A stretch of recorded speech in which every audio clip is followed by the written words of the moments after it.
आप देख रहे हैं देश लाइव, देश की आवाज।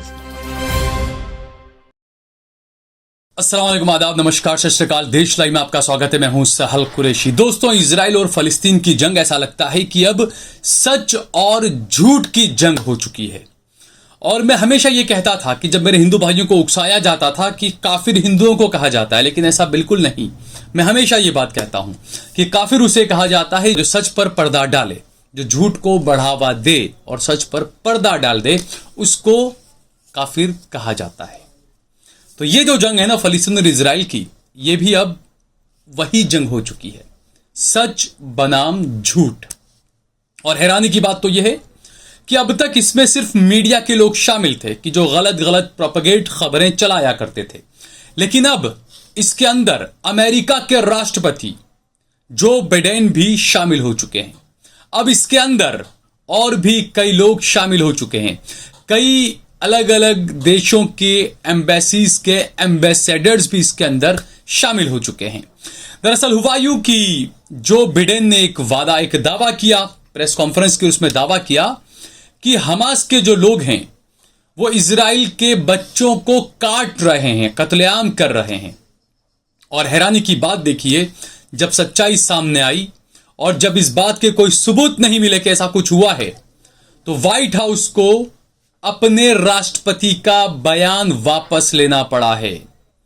कितनी शर्मिंदगी होती होगी जब कोई राष्ट्रपति खड़ा होके, वो भी एक इतने बड़े देश का राष्ट्रपति जो अपने आप का सुपर पावर होने का दावा करते हो, उस देश का राष्ट्रपति खड़े होकर इतना बड़ा झूठ बोलता है और उसके बाद व्हाइट हाउस को उसका बयान वापस लेना पड़ता है। खैर, ये भी कहेंगे कि उन्होंने अपना बयान तो कम से कम वापस लिया।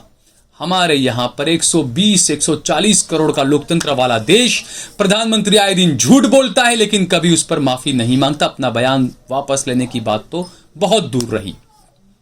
इसी बीच बीबीसी ने भी और अल जजीरा ने भी कुछ गलत खबरें फलस्तीन को लेकर दिखाई थी, जिसके लिए उनके एंकर्स ने माफी मांगी। यह भी खबर है कि उन्होंने सच को झूठ को समझा और माफी मांगी कि हमने फलस्तीन को बदनाम किया, इसलिए हम माफी चाहते हैं। मैं इसीलिए कह रहा हूं कि फलस्तीन और इजराइल की जंग अब सच और झूठ की जंग हो चुकी है। सच का मुकाबला झूठ से, झूठ का मुकाबला सच से। यह जंग हो चुकी है फलस्तीन और इजराइल की जंग। क्योंकि जो चीजें हो रही है, आपको मैं विस्तार से आगे और चीजें बता रहा हूं कि कब कब क्या क्या हुआ, कैसे कैसे हुआ।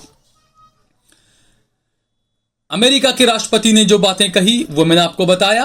उसके बाद आज व्हाइट हाउस ने यह ऐलान किया कि जो बाइडेन का जो बयान था कि हमास के लोग फलस्तीन के बच्चों का कत्लेआम कर रहे हैं, इसके कोई पुख्ता सबूत नहीं, इसलिए हम इस बयान को वापस लेते हैं। अब इनके झूठ की पोल जो है वो ट्विटर पर भी खुलने लगी और ट्विटर पर जुबैर वगैरह कई ऐसे हैं जो फैक्ट चेक करने वाले लोग हैं, उन्होंने भी ट्वीट करना शुरू किया। और ये सच बनाम झूठ की लड़ाई इतनी तेज चली कि इजराइल के अलग अलग देशों में बसे हुए कई एम्बेसडर्स ने जुबैर को ट्विटर पर ब्लॉक कर दिया। आप सोचिए, क्योंकि जुबैर लगातार सवाल उठा रहे थे, क्योंकि इजराइल के जितने भी एम्बेसडर वगैरह जो लोग थे, वो लोग बार बार जो ट्वीट्स वगैरह कर रहे थे, जो मोर्फ वीडियो, जो फर्जी वीडियो दिखा रहे थे कि देखिए हमास ये कर रहा है, देखिए हमास वो कर रहा है। जुबैर जो है वो उस ट्वीट को लेकर, उस वीडियो को लेकर आधे घंटे के अंदर पोल खोल दे रहे थे। पूरा फैक्ट चेक करके इजराइल के मुंह पर तमाचा मारने का काम जुबैर कर रहे थे, जो अल्ट न्यूज के साथ जुड़े हुए हैं। अल्ट न्यूज अपना बेहतरीन काम कर रहा है, इस तरह की जो प्रोपेगेट खबरें होती है उन खबरों की पोल खोलता है। तो जुबैर लगातार एक्टिव थे। जब से इजराइल फलस्तीन की जंग शुरू हुई तब से जुबैर लगातार इस तरह के प्रोपेगेंडा और झूठी खबरों को वो बेनकाब कर रहे थे। तो इजराइल के कई एम्बेसडर बौखला गए। ऑस्ट्रिया के जो इजराइल के एम्बेसडर है, उन्होंने तो मानिए कि जुबैर को ब्लॉक ही कर दिया।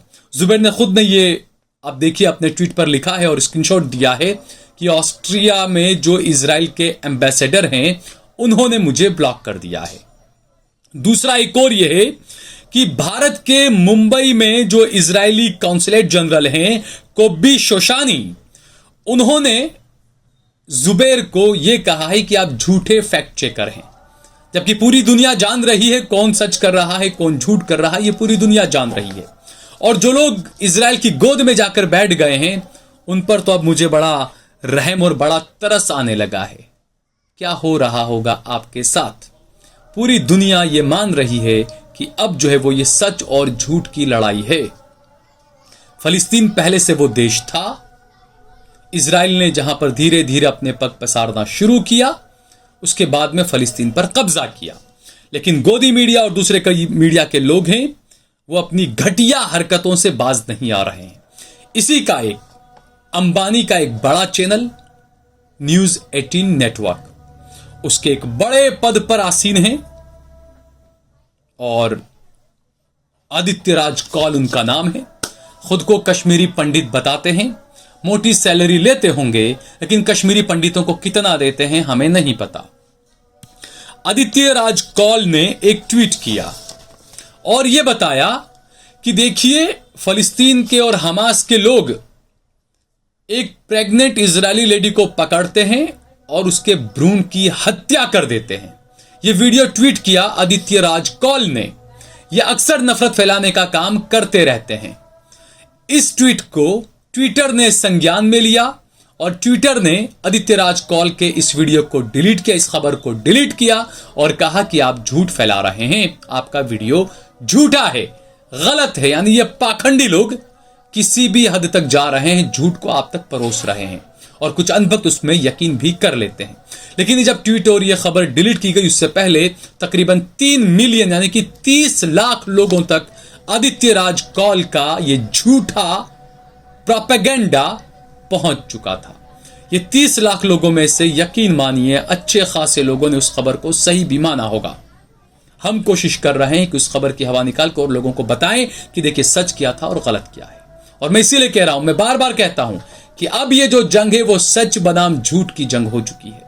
एक तरफ झूठों की फौज खड़ी है, दूसरी तरफ कुछ सच्चे लोग खड़े हैं।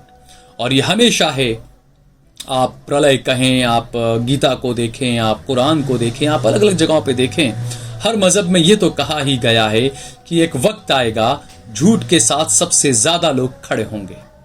ये आप देख रहे हैं, ये वही दौर है, ये वही वक्त है। इसके अलावा आप देखिए कि सोनम कपूर, अनिल कपूर की बेटी, अच्छी एक्ट्रेस हैं, वो कह रही है कि जब इजराइल के बच्चों की इतनी वैल्यू है, उनकी जान की इतनी कीमत है, तो फलस्तीन के बच्चों की जान की कीमत क्यों नहीं है? बड़ा वाजिब सवाल उठाया सोनम कपूर ने। अब हो सकता है कुछ अनभक्त ने ट्रोल करना शुरू कर देंगे। सोनम कपूर ने कहा है कि अगर आप इजराइल के बच्चों की जान की अहमियत को समझते हैं, फलस्तीन के बच्चों की जान की अहमियत को अगर नहीं समझते हैं, तो इसका मतलब आप इंसानी जीवन की परवाह नहीं करते हैं। आपको इजरायली बच्चों की परवाह आप कर रहे हैं, लेकिन आप फलस्तीन के मर रहे बच्चों की परवाह अगर नहीं कर रहे हैं तो आप पाखंड कर रहे हैं, आप पाखंडी हैं। और यह भी आप देखिए कि जब यूक्रेन की और रशिया की जब जंग हो रही थी, तो रशिया जब यूक्रेन को मार रहा था, तो यही अनभक्त और इनके गुरु और सब खड़े हो गए थे यूक्रेन के साथ में कि नहीं नहीं नहीं नहीं, आप ताकतवर हैं, आप ऐसे छोटे देश को आप नहीं मार सकते हैं। आप ये सोचिए कि रशिया का यूक्रेन को मारना गलत है, तो इजराइल का फलस्तीनियों को मारना सही कैसे हो जाता, यह बताइए। जबकि 1948 का नक्शा आप उठाकर देखिए, फलस्तीन वो देश था, इजराइल कहीं नक्शे में नहीं था। तो ये डोगलापन कहां से लाते हैं आप लोग? और एक और सबसे बड़ा डोगला सुधीर चौधरी, वो एक प्रोग्राम बनाया उसने ब्लैक एंड व्हाइट पे, और वो लिखता है कि गाजा के अंदर 20 लाख मुसलमान हैं, 20 लाख अरब हैं। ये जो है वो 20 लाख लोगों को आसपास जो 57 मुस्लिम कंट्रीज बस रही है, वो मुस्लिम कंट्री वाले अपने यहां पर ले जाके रख दें। 1000, 2-2 लोगों को, 5-5 हजार लोगों को अपने यहां पर रख देंगे अगर, तो ये 20 लाख का पूरा इंतजाम हो जाएगा। सुधीर चौधरी, जब आपके बाप के घर पर अगर कोई कब्जा कर ले और आपको कहे जाओ आप पड़ोस के रूम में एक रूम में रह ले, आप अपने रिश्तेदारों के वहां एक करके रह ले एक रूम में, तो क्या आप रह लेंगे आप? ये इन लोगों की पता नहीं क्या, इनकी दिमाग का पता नहीं क्या हो चुका है, गोबर बन चुका है इनके दिमाग में, क्योंकि इन्हें हर जगह पर वो मूत्र और गोबर और वही तमाम चीजें याद आ रही है अब, और इनके दिमाग में इनको और कुछ नहीं चलता है। इन्हें ये भी कुछ दिन पहले प्रोग्राम दिखा रहे थे कि देखिए फलस्तीन के अंदर कितनी गरीबी है, कितनी भूखमरी है, कितना ये है वो है। आपको भारत की गरीबी दिख रही है क्या? कितनी रिपोर्ट्स आई है, पिछले दिनों ही रिपोर्ट आई है भारत की गरीबी की और भूखमरी की। बताइए, आपने प्रोग्राम किया आपने उस पर सुधीर चौधरी? तो ये आपका घटियापन, ये घटिया पत्रकारिता आपके बच्चे जब बड़े होकर देखेंगे ना तो वो मजाक उड़ाएंगे आपका। वो आपसे सवाल पूछेंगे अब कि हमारा बाप इतना बड़ा झूठा था, दुनिया कुछ कहती थी, हमारा बाप तो कुछ और ही कह रहा था। और उस वक्त तक हालात बहुत सब बदल चुके होंगे। तब आपको अपने बच्चों से आंखों से आंखें मिलाने में शर्म आएगी सुधीर चौधरी, इस बात को समझें आप। दूसरा, अमेरिका में एक बुजुर्ग ने, तकरीबन 71 साल के बुजुर्ग ने, उनके वहां पर किराएदार रहती थी एक फलस्तीनी महिला बिचारी अपने 6 साल के बच्चे के साथ। ये बुढ़े की ऐसी सनकी, ये यहूदी बुढ़ा था या जो भी था, ये चाकू लेकर घुसा उस कमरे के अंदर, उस घर के अंदर। उस 6 साल के बच्चे को इसने 26 मर्तबा चाकू से गोंद दिया। 6 साल के फलस्तीनी बच्चे की अमेरिका के अंदर हत्या कर दी। उसकी मां पर भी हमला किया, लेकिन उसकी मां बच गई। इस 6 साल के बच्चे का क्या कसूर था? ये कौन सा जहर है जो आप लोगों तक पहुंच रहा है? ये वही मीडिया का प्रोपेगेंडा है जिसे देख देख के आपका दिमाग खराब हो रहा है और कुछ नहीं हो रहा है। इसने उस फलस्तीनी बच्चे को जान से मार दिया। आप सोचो उस बच्चे का क्या कसूर था। तो ये दिमाग कहां से खराब हो रहा है? इनके दिमागों में तमाम चीजें, ये उपज, ये घटियापन कहां से आ रहा है? ये बिल्कुल, ये गोदी मीडिया सिर्फ अब यहां तक ही सीमित नहीं रह गए, वहां पर भी काफी गोदी मीडिया हो चुके हैं, ऐसा लग रहा है, जो इस तरह की घटिया खबरें दिखा रहे हैं और लोगों के माइंड को कंट्रोल करने की कोशिश कर रहे हैं। और इसी वजह से तमाम चीजें हो रही है। चाहे 71 साल के बुढ़े ने 6 साल के फलस्तीनी बच्चे की अमेरिका में हत्या कर दी हो, चाहे दिल्ली के अंदर प्रसाद खाने पर एक मुसलमान बच्चे को बांध के मार दिया जाता हो, ये तमाम उपज इनके आकाओं की है कि वो जो नफरत फैला रहे हैं ना, उसी नफरत का नतीजा है और उसी के एवज में तमाम चीजें हो रही हैं। अब इस बुजुर्ग ने, 71 साल के बुजुर्ग ने जो 6 साल के बच्चे की हत्या की, क्या यह आतंकवाद नहीं है? इसे क्या कहेंगे आप? अगर यही कोई दाढ़ी वाला मुसलमान कर देता, या दाढ़ी बिना का कोई मुसलमान उसका नाम होता, अगर वो कर देता, तो आज भारत के ये चाटुकार घटिया किस्म के लोग ये भी आज चिल्ला रहे होते कि देखिए अमेरिका में इसने ऐसा किया, ऐसा किया। लेकिन ये जो बच्चे के साथ में हुआ, चूंकि मारने वाला मुसलमान नहीं है, इसलिए कहीं यह खबर भी नहीं है, सोशल मीडिया में बस आ रही है खबर है। तो ये सवाल उठना लाजमी है कि आप खामोश क्यों हैं? आप एक आंख आप बंद कर ले रहे हैं और दूसरी आंख से आपको सिर्फ इजराइल नजर आ रहा है, फलस्तीन के बच्चे आपको मरते हुए नजर नहीं आ रहे। ये कैसी इंसानियत है आपकी? सोनम कपूर ने बहुत सही बात कही है कि फलस्तीन के बच्चों की भी वही वैल्यू होनी चाहिए जो इजराइल के बच्चों की वैल्यू है। उनकी जान की कीमत इनकी जान की कीमत नहीं, ऐसा कैसे हो सकता है? और अगर आप ये तफरका कर रहे हैं, ये फर्क कर रहे हैं आप, तो सीधी बात है, आप इंसानियत पर, इंसानियत के नाम पर आप पाखंड कर रहे हैं। आपको इंसानियत की परवाह नहीं है। अगर आपको ये वीडियो पसंद आया हो तो इस पर कमेंट करें, इसे लाइक करें, इसे ज्यादा से ज्यादा शेयर करें। अगर आपने हमारा चैनल देश लाइव सब्सक्राइब न किया हो तो हमारे चैनल को जरूर सब्सक्राइब करें।